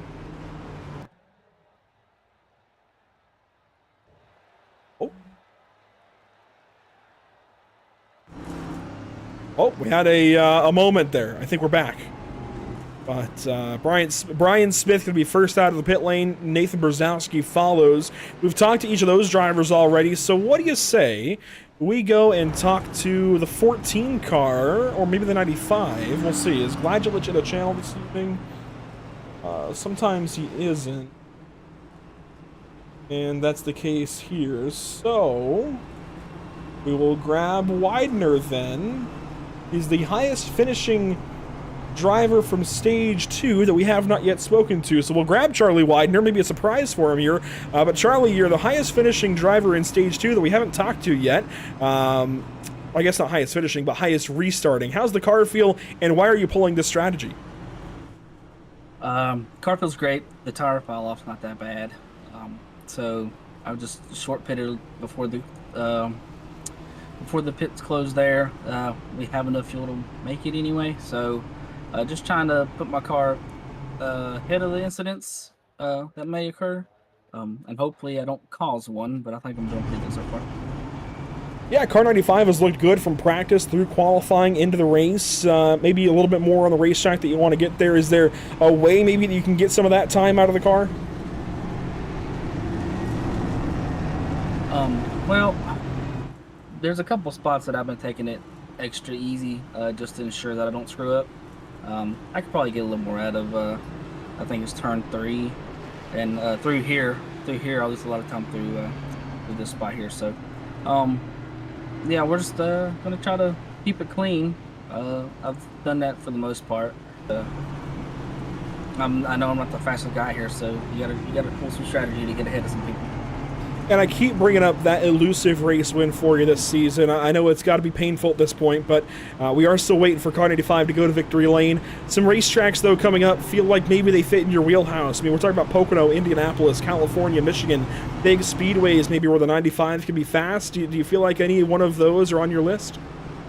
I've always liked Pocono. Any one of those, I will feel more comfortable than I do right now. I'm not a road course racer. I do not like turning right, but I put in a lot of practice this week, and just to make sure I had pace to not hopefully cause a big accident or lose a lot of spots in the points here. Well, you've looked good so far. You're going to restart second here for the final stage. Best of luck. Thank you. And we'll move Charlie back down with his spotter. It looks like Mike Milfelt, who won at Daytona earlier this season. And we'll see what Charlie can do here in stage number 3. This place has gotten foggy, Zach. It's not. I was about to say. It's not quite to the point where visibility is going to be lowered yet, I don't think, but it's definitely getting there. That it is. You Look at would that. almost say it looks like how the NASCAR Cup Series does. At You can the barely moment. see the lake. It's definitely getting. I feel like I need to wipe some glasses that I don't have, but yeah, no, it's definitely getting quite foggy out there. I wonder how these drivers are handling. I wonder actually how the track temp is faring at the moment, considering how foggy it's gotten. And wow, it has dropped a whole 10 degrees. Yeah, it's definitely cooled down, and I think we're going to be under caution for a little bit longer here. I mean, Gladulus is the leader. Yeah. Pace car lights are still on. I think we're trying to get some of these cars caught up. Finnegan's actually back on the lead lap. So it looks like we've given him a couple of wave bys. Adam Ball is a lap down or so, I think. Ball at the moment is currently 4 laps down. 4 laps in. Oh, you know what it is? It's from the blink we had. So we're not getting these guys back in. Timing on my side is just going a little bit wonky. So at the moment, as it stands, Jacob Gladulich is your race leader. Charlie Widener, Brian Smith, Nathan Brzezowski, Justin Bissonette. That's your top 5. Lockett, Gunther, Harper, Patty, Clemens. That's your top 10. And then your last car on the lead lap at the moment, Bryant Lucas in the 11th position. Anthony Teseo, first car, 1 lap down. Well, let's see what we have upcoming here at Pit Stop TV. A look at Pocono Raceway, Langley Speedway, and Indianapolis Motor Speedway. The next 3 venues that we'll be covering on the channel with the Icon Cup Series and the Sarah 1-8 Racing Media National Tour. 3 really cool events coming up, although they are a little bit spaced out. We have a full week between this evening's event and the next time that we're live on Pit Stop TV with the Icon Cup Series going to Pocono in a week's time, and then we go to a Thursday evening race with the Sim Auto Racing Association, and then back with the Icon Cup Series. So a little bit of a quiet mid-July, but that allows us to kind of get ready for this fall push where we're going to have a whole lot more racing with Icon and other series coming up soon. And Zach, we keep talking about it. These races coming up. And actually, I want to cover real quick. It looks like Gladula just taken to the pit lane on the final lap of the caution, so he is not staying out to start out front. I think he ran just through the pit lane to get a couple of laps led before. So Widener will lead us to the green, then Smith. I want to cover that briefly as we take a look at the schedule. Is there a track left out of the next 6 that are coming up that you have circled as one that you particularly are going to enjoy? Indianapolis, baby, back on the oval. I am happy to see that drivers, leagues alike, including the NASCAR Cup Series, are taking back to what was a great racetrack. I know a lot of people said that Indianapolis was not exactly circled on their calendar for races they were going to tune into on TV, but I've always really enjoyed the Indy Oval, and, well, it's not to say, but, I mean, I do have my car locked and loaded in the hauler, ready to take it to Indianapolis with the Icon Cup Series should they let me in there, but, hey, what's to say that can't happen? This all spoken like a true Jeff Gordon fan, a fan of Indianapolis coming up. Yes! Yeah, I'm definitely looking forward to all of these races. I think California is going to be a special one for sure, and that's actually going to happen around the same time as a charity event that we have coming up. In fact, I think it might be the same exact weekend. Let me double check that fact. Or close to it. So we'll be going to California, about a week after.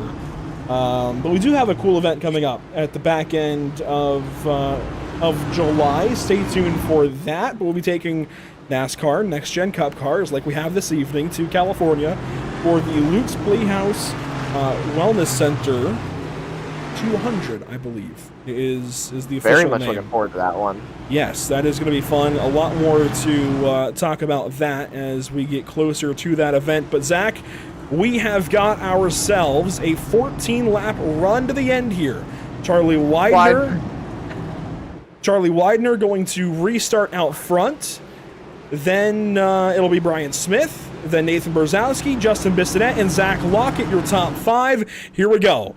Back onto the front stretch at Chicago. It's getting misty out there. No rain on the racetrack, though. And a bad start from Brian Smith opens the door for Nathan Brzezowski. It's the first time all race that Brian Smith has not led a lap. Side by side in turn 1. He gets forward wide. Brzezowski on through. Bissonette following through. Brian Smith still has the inside line. 3 wide for the race lead on a street course, and they're all going to touch. Contact between the 3 cars, and Brzezowski's spinning. They take each other out, and Brian Smith walks away. That is not going to be well received. That is very much not going to be well received at all. There will be no more full course yellows. It's not what Brzezowski needed. I think his nose is hanging off of that Chevrolet. That it is. It's disconnected off the hood. So that's not what Brzezowski wanted, especially since Brian Smith now looks to run away with the rest of this race. Gunther in second, Lockett third, Adam Ball in 4th position. This race has just been flipped around on its head, Andrew. Really, really unfortunate what just went on there. Let's go back and get a look at it. That is so unfortunate. I don't even have words. But here they are. Let's see if we can get through the trees, maybe. 3 wide off of turn number 2. And Brzezowski just got back to power, and the car looped around, and that spins the 95 of Widener and the 06 of Bissonette. Bissonette gets rolling for 5th. There might have been contact off the nose of Bissonette that sent Brzezowski back to the left. It's from the angle, that's what it looked like. It might not have been the case. There could have been a little bit of contact. Let's get a look at it. Hang on. The 06, let's watch here for Justin Bissonette. There you see Brzezowski in front, in the middle. Contact with Brian Smith. No. Yeah, there was a little bit of contact right there. The spin had already started, but the contact did not help. No, yeah, the 77 was going to spin around regardless. Let's watch this one more time. There was eventually contact, but only after traction broke for Brzezowski. So Brzezowski's going to get back to power after their little moment there, and he starts to get free before Bissonette gets there. And wow. We're having some fun times under the green flag at the moment as we take a look at this replay as well. We'll come back to live picture. Ryan Patty, Timothy Harper, and others racing in a line here. Look at this. This is for 4th on back, it looks like. So, what unfolded while we were taking a look at the replay, Kevin Gunther I believe it was. It was either Kevin Gunther or Ryan Patty. It was one of the two. No, it's got to be Ryan Patty. He ended up getting loose, had to lock it down. Justin Bissonette made contact with him, went all the way over to the right-hand side. Timmy Harper got through and almost made the pass on Ryan Patty, but they were very much side by side through a number of these corners while trying to fight for those positions. It looks like it should be raining at this point. It has gotten very misty out there as everybody gets a grip once again on reality here. Nathan Finnegan and Brock Hersey battling on the same lap. Finnegan's back to 2 laps down now, although he may have to pit again. It's going to be close for him. I think he's got enough fuel. It's going to be close, but I think he's got enough. Bissonette on Harper. There's also Charlie Widener on Joshua Clemens after all of that happened, and Brzezowski's a little ways up the road passing a slower Sean Purcell. And I'm surprised the nose of that 77 is still on the car. He's not by much. It. I'm glad he's still staying in it, though. Absolutely. Definitely doing a good job at the moment. He's going to go by the slower 15 of Anthony DeSeo. DeSeo is 12th, 1 lap down. So the best battle on the racetrack now is right here. Bissonette chasing down the 12 of Harper.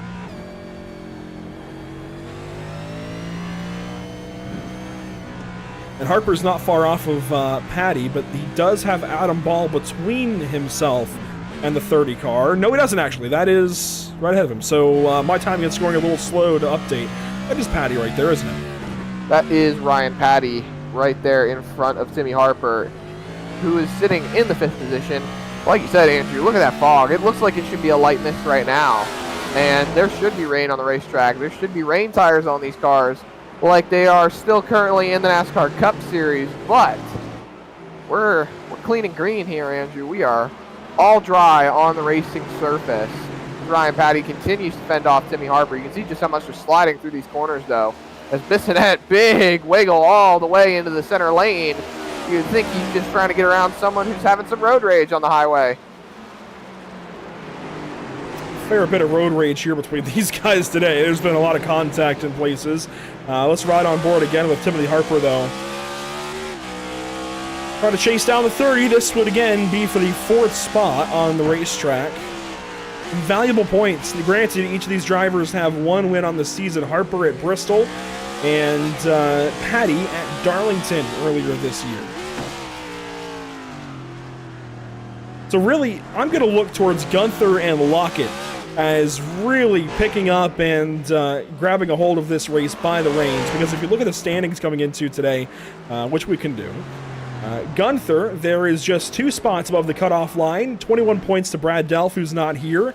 Cody Ellinger also not here, taking advantage of this opportunity to earn a bunch of points. He's going to pass Sean Purcell for sure, possibly Cody Neal, or at least get close to Cody Neal.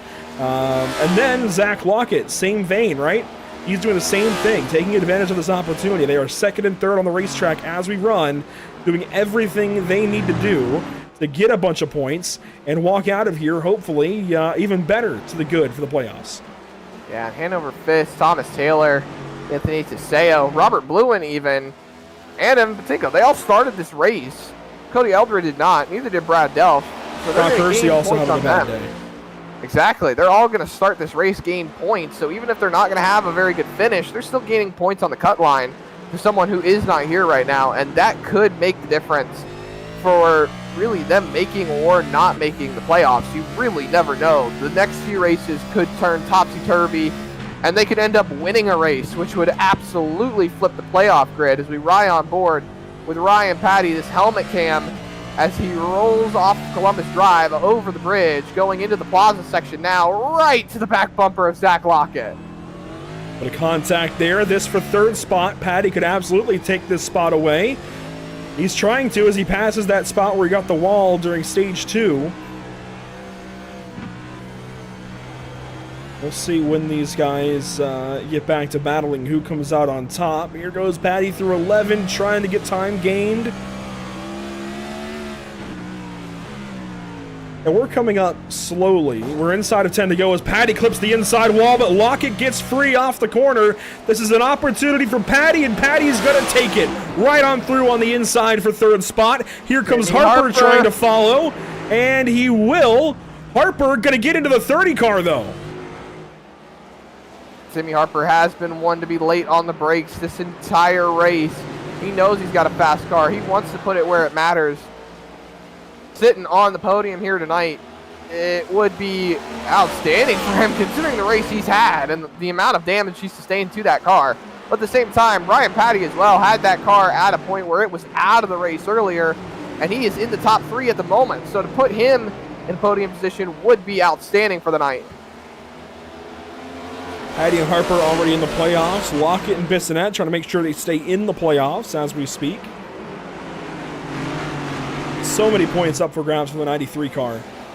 Could be a really big day for him. Even bigger day for Gunther. Gunther's been up front a lot lately. He got the top 3 at New Hampshire. I believe he finished 2nd there. Gonna try and finish 2nd here today. He's got 5 seconds between himself and Ryan Patty. And that's about it for battles throughout the field. We can kind of go through the field, but we're going to watch Patty and Harper first. Harper right on the back bumper through turn 11. These two are nose to nose, trying to find a way to hang on to what they have. Patty is just trying to keep that car in a spot that he can gain some points. Timmy Harper just trying to see if he can make a pass. There seems to be a fight going on behind him. Bissonette and Lockett, they're close together as well. Bissonette on the back bumper going into turn number 1, loses a little bit of ground, but staying in it at the moment.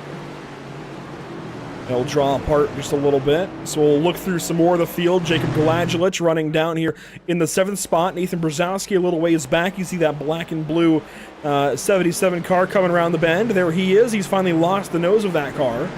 And he's still trucking. He is still trucking along. Patty, problems. Turn 4. Straight on through the tires. He's going to try and get back going, and he will finally get back going. Just ahead of Jacob Gladjulich in the 14 car. So everything you were talking about with Patty in the top 3 comes to a close. We were, in fact, not interviewing those drivers, but anyways, that graphic comes back down. Let's take a look at what happened to Patty. I'd imagine so, yeah.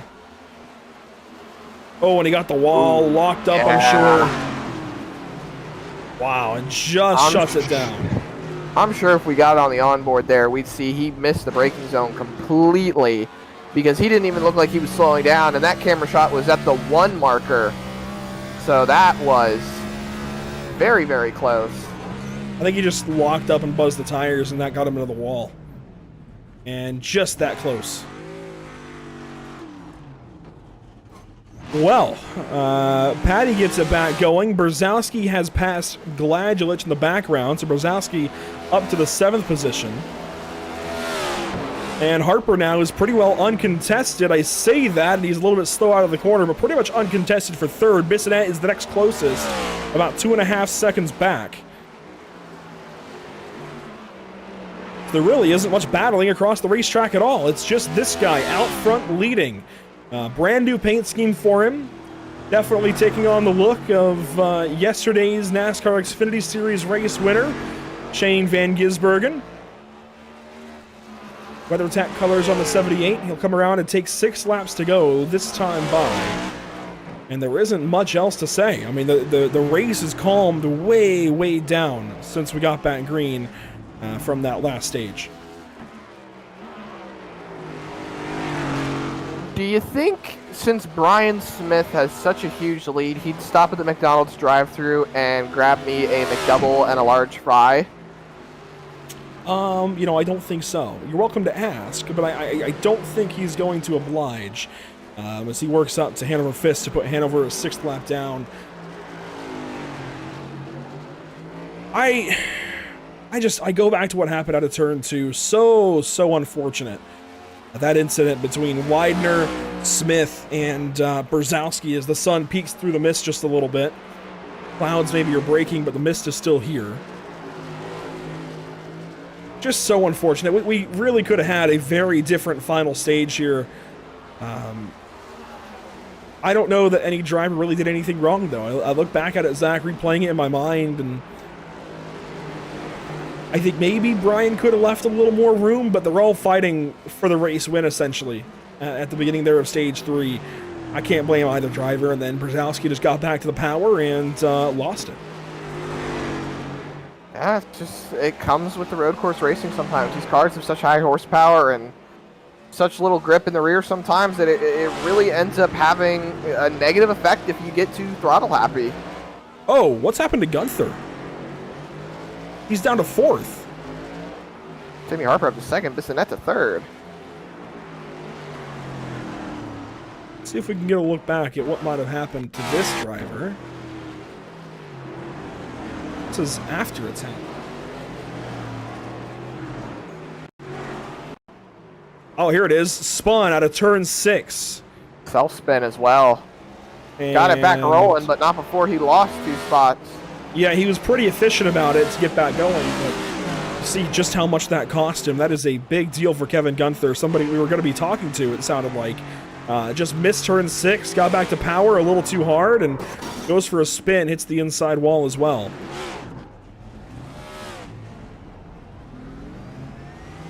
You don't like to see that. No, sir, you do not. Bryant Lucas going to challenge Charlie Widener here. This is for 9th spot. Nice little fight here within the final 5 laps. Oh, Lucas on the power. Rear end came out from underneath him for a second there. You sure it's not raining? Dude, it looks like it. It really does. You can barely see the buildings there off of the south end of the course. But on board with Bryant Lucas, inside of 5 laps to go now. He is certainly trying to see if he can put that car a little bit further up the running order. I know Bryant was talking to us earlier. Like I said, he had high admirations for this race. He knew that he was going to be able to do good. He said he was fast in practice, and well, he's just been involved in one incident after another, not even of his own doing for the most part, and well, he's just trying to claw back a little bit more and see if he can't gain a few more spots. He can absolutely gain this one if he plays his cards right, I think. And is going to look to the inside of Widener here for turn number 6. Gets down on the brakes and will just have an opportunity to pass that 95 car. Maybe, maybe not. Widener gets back away, so they live to see another corner. As race leader Brian Smith takes 4 laps to go. And these guys, they have plenty of room to run. They are 20 seconds behind the next car ahead for position. The car they're coming up on, it looks like, is Brock Hersey, who is a handful of laps down. Still getting some valuable points today, though. Brock Hersey has really stayed in, as well as drivers like Nathan Finnegan, who is now on the same lap with Anthony Tiseo and could put himself into the 12th position. Lucas, a really good run there out of turn 12. That was fantastic. Used that lap car beautifully to his advantage. Waited on the corner and got the power down. Pulls away with the spot. That is good for 9th now for the number 60, using those Winn-Dixie style numbers from way back when Mark Martin drove the number 60 in the NASCAR Xfinity Series. He was very particular in the number font that he wanted to go with today. But the Winn-Dixie 60, Andrew, that was the one he wanted. Looks good. I don't think this fight's done, though. I mean, Widener almost came back at him, and I think Bryant might have just tagged the inside wall there at turn 4. It's possible. I definitely heard some noise crunching. chattering in the background. Heard a bit of a crunch there at the corner apex. 3 laps to go now for the race leader, Brian Smith, who is just through turn number 2. And has 25 seconds back to Timothy Harper. At this point, Brian Smith could be running much slower lap times than he has been. And, well, he is down about a second and change. He has definitely calmed things down at this point. He's down to, let's see, a 129.17 last lap. But that's still clear of Harper by a second per lap. This guy is insane. Absolutely outstanding performance by Brian Smith. I think he's led all but 1 lap today. I think it's been a few under that, because there were those laps that Glangelos led under caution. So yeah, 36 laps led out of 42 completed, so all but 6.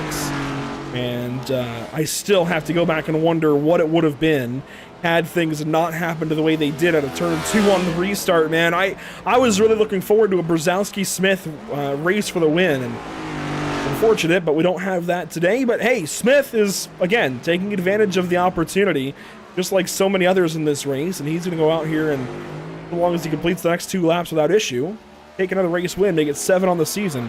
But Lockett and Patty are fighting. Lockett on the defense, and Patty just goes right by at turn 11.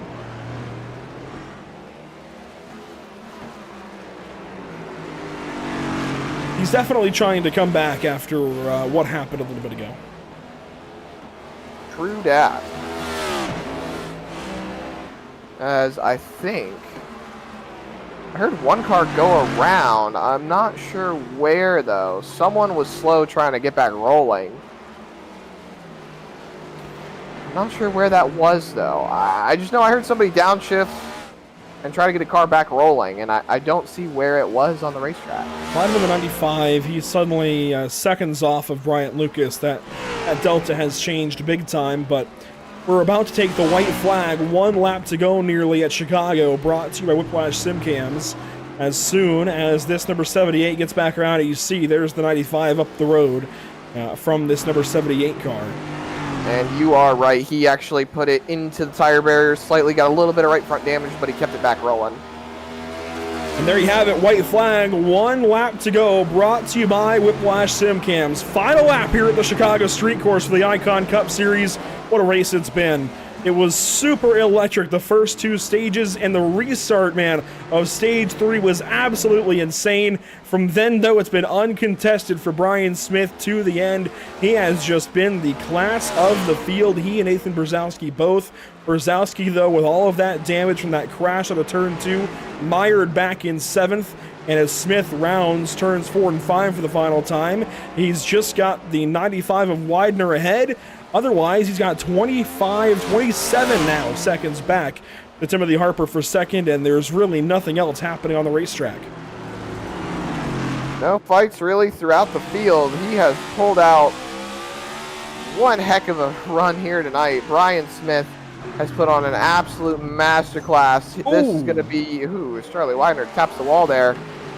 That's going to be, oh my goodness, he's squeezing him.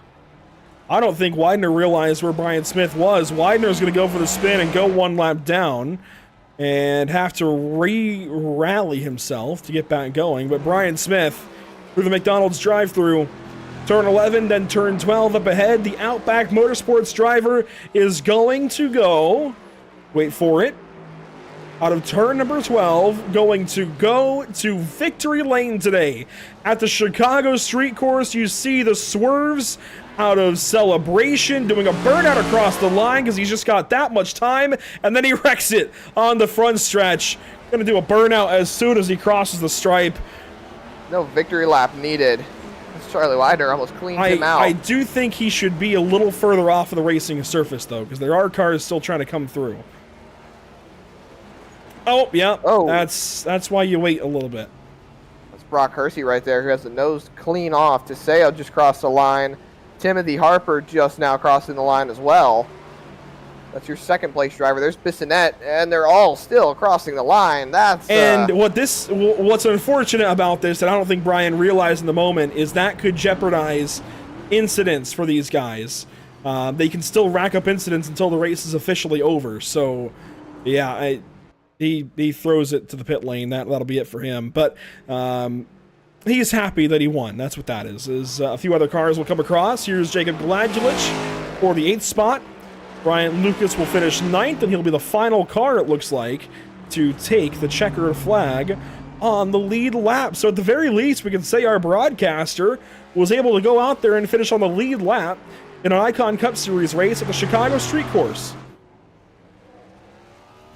That's pretty cool. That it is.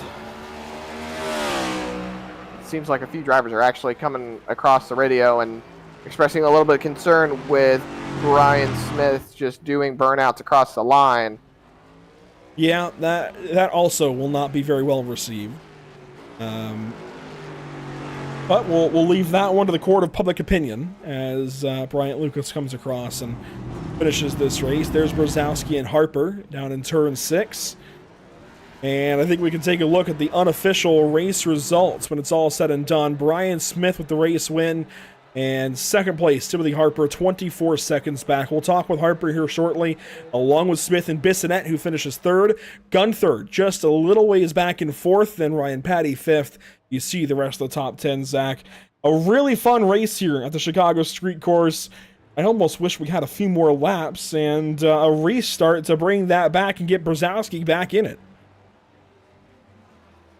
Yeah, I kind of wish there was a little bit more that would have been able to happen in Brzezowski's favor. He had quite the strong car. They were flip-flopping back and forth between fastest lap all race, but, you know, looking through the top 5 and then looking through the rest of the top 10, Lockett, Brzezowski, Gladjulich, Lucas, and Widener, obviously drivers that had been up there most of the race and definitely got involved in their fair share of incidents, and then the rest of the field, my goodness, was just all over the place. 11th through 20th, Clements, Teseo.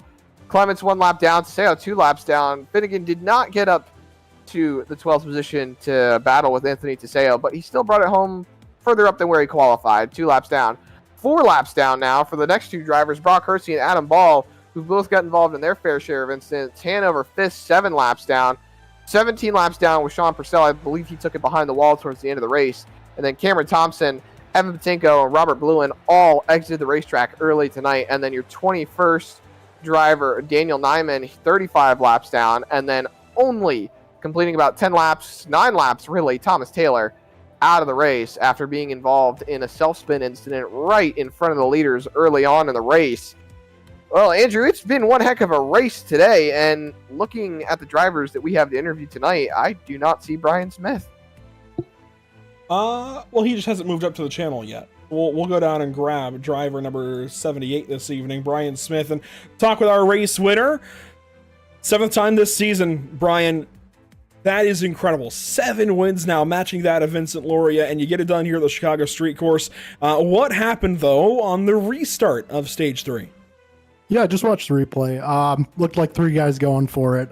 You know, that's just hard racing. I felt the 77 on my door, and I cut right to give them some room, and next thing I knew, they were all, you know, getting together behind me. So I would just chalk that up to the 95 not having any business up front, and, you know, that's just a product of hard racing.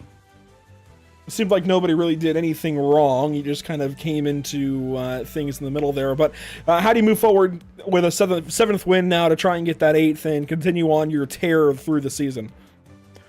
Just racing smart, racing clean, and qualifying well. Track position's so huge in the next gen, and hopefully I can continue the sweep of road courses. That's a pretty big deal to me. So if we could get it done at Watkins Glen and the Roval this fall, that'd be a pretty cool stat to have on my resume. And we didn't see Eric Smith out there this evening. What happened there? Was he taking a week off?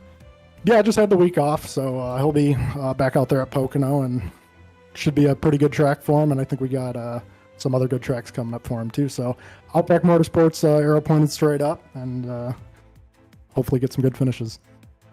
Another race win this season for Brian Smith, making it 7 now on the season. Congratulations. We'll be talking to you again soon. Thanks, guys. Brian Smith, another big one here this evening. And Zach, that means you get to talk to driver 12, Timothy Harper.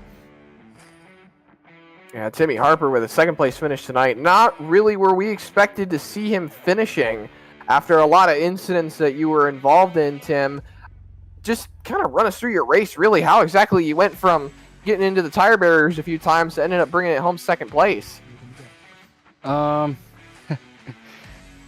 Yeah, I just messed up a couple of braking zones there, and just slid into the barrels the first time, and I thought I was fine after that. And then I want to apologize to Adam Ball, and I locked it up and went to his inside, and it just slid up into him, and I felt terrible about that. But yeah, I didn't expect to finish 2nd, that's for sure. I still had some damage left over, and I just feel like I was missing a half a second with the damage.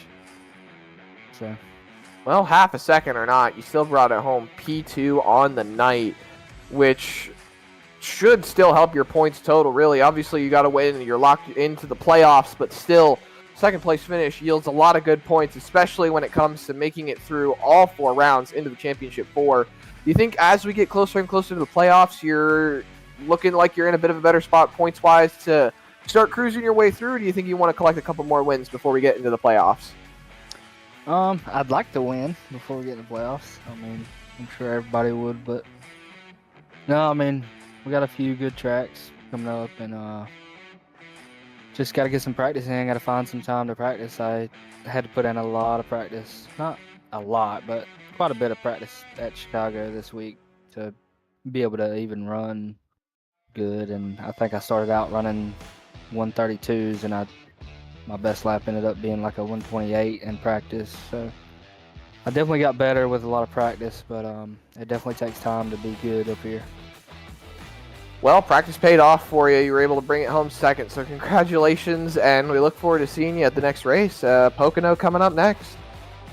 Yeah, I appreciate it. I want to thank Premier Racing Setups for being the best setup shop out there and being the fastest on the track every day. And I want to thank Dark AIS Liveries for their paint schemes. That's Waylon. He's going to be making me a paint here soon, and he's got some good graphics. I just want to shout him out, and hopefully we can get things rolling here next week at Pocono. Absolutely. Well, congratulations again, and we look forward to seeing you next race. Appreciate it. Timmy Harper, your second place finisher here tonight at Chicago. And Andrew, I think you have got Justin Bissonette locked and loaded to get him out and away with his interview. Yeah, third different manufacturer on the podium, third driver on the podium, and I believe, Justin, you finished in this spot a week ago at Nashville as well, so racking up a couple of podiums recently. That's always good, especially when you're trying to keep yourself to the good in the playoffs. How was the car this evening? How was the race? Oh, it was eventful to say the least. I think I turned it around backwards in stage 1, and probably the worst spot in the track to do so. Stage 2, I think I hit just about every wall on the track. In stage 3, I got to do a rolling 360 here as we were wrecking on the restart. So it was a bang up night. Yeah, you were just caught up in that off a turn 2. What did you see from your perspective to begin stage 3? So I've already watched it back a couple times. I mean, it looks like it was honestly just 3-wide racing, and I think there was probably a little bit of a shot that everybody was going to keep it straight. I'll be totally honest, watching it back, I pushed Brian Smith a little bit as he was trying to come off the side of Nathan, and I wonder if I actually pushed him in a little bit more than he was looking for. So yeah, that was just it's a track where it's not easy to pass there in the first place, and we thought 3 wide and going bumper to bumper was going to work, and well, it just straight up didn't. Well, a couple of big racetracks coming up, literally big racetracks, Pocono, Indianapolis, and some others. How do you feel for the 06 car coming up? I'm feeling pretty good. Pocono's traditionally been a strong one for me here with the Icon League and where we ran previously. Indy's going to be interesting, but so far, we're racking up those points we need, and like I said last week, I got to start building buffer or find a victory lane here, but at least, road courses are usually my kryptonite here, but went half decent tonight, so that's what I'll hang my hat on tonight. Well, kryptonite or not, I think not maybe today. Third place for the Firefly Distilling number 06. Congratulations, Justin. We'll be talking to you again shortly. Absolutely. Have a good one, guys. Really solid day at the office, I'd say, for most of the field. I think a pretty clean Chicago street race, when you consider Chicago street race is the tagline there.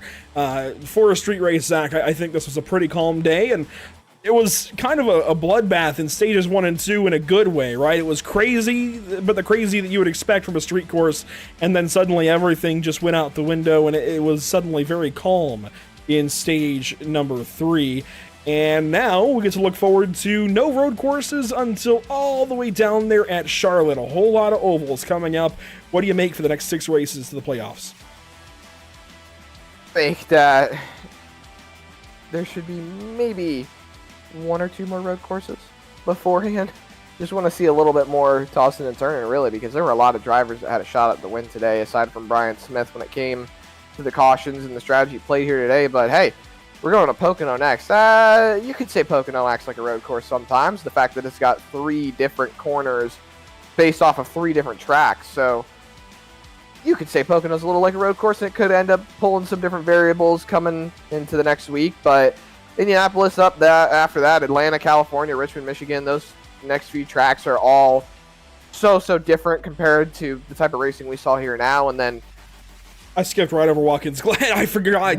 I don't know. Say, I looked past. Yeah, I looked right past Watkins Glen somehow. I'm not used to it being in the playoffs. That's a really odd spot for it still, in my opinion. But hey, Watkins Glen there in the playoffs. Definitely a very interesting spot. I think it's going to be interesting, though. I think it's going to be a fun track to have in the playoffs. I think it's the most NASCAR road course I can think of other than the Roval. So those two road courses being a part of the playoffs, in my opinion, kind of makes sense. But yeah, a little while until we get back to turning to the right. Definitely. And I think maybe there should be like one or two in there a little bit more, but oh gosh. We'll see how in the North American Racing League broadcast yesterday, you were saying you were going to get back to your oval routes, and then today you're saying we need more road course racing in the Icon Cup Series. I mean... Shut up, I'm indecisive. We can't pick which one, but we take a look at what's upcoming next for us. Pocono coming up, and then Langley, Indianapolis. We kind of went over things a little bit ago. Just make sure you tune in for all of these broadcasts coming up here on Pit Stop TV. And Zach, there's plenty of places to do it.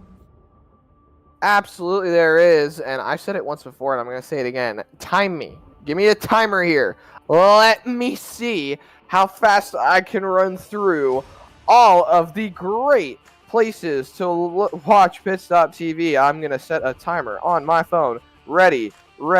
Here we go. And www.pitstoptv.com, facebook.com/pitstoptv, Instagram.com/pit_stop_TV, twitch.tv/pit_stop_TV, the main place, the best place, the greatest place to watch Pit Stop TV, youtube.com/pitstoptv1, and then x.com/pitstoptv_. That, my friend, is 22 3/4 seconds, which is, well, I'd say that's pretty good. We have nothing to base it off. Heck yeah! He's the world record holder, and he's the only entry on the world record list. But that's okay, Zach. World record is a world record. We'll give you the gold medal here before the Olympics get started, nonetheless. And yeah, well, I don't know where we're going at this point. But Zach, it's good to have you back for the Icon Cup Series. It's been a few weeks. Since June, more or less, but good to have you back finally, and hopefully back for some more through the course of summer 2024. A big nod to our partners as well with the channel, Whiplash SimCams, ATVO, CC's Business, all making it happen for us, making sure we can get to and from the virtual racetrack with everything we need, and that will do it for us. You see the bean there in the foreground of the B-roll. Best of luck to everybody in their races coming up soon. Hopefully you tune in for the Icon Cup Series in 1 week's time at Pocono. Do not miss it. July 14th. We'll see you there. Until then, have a great night.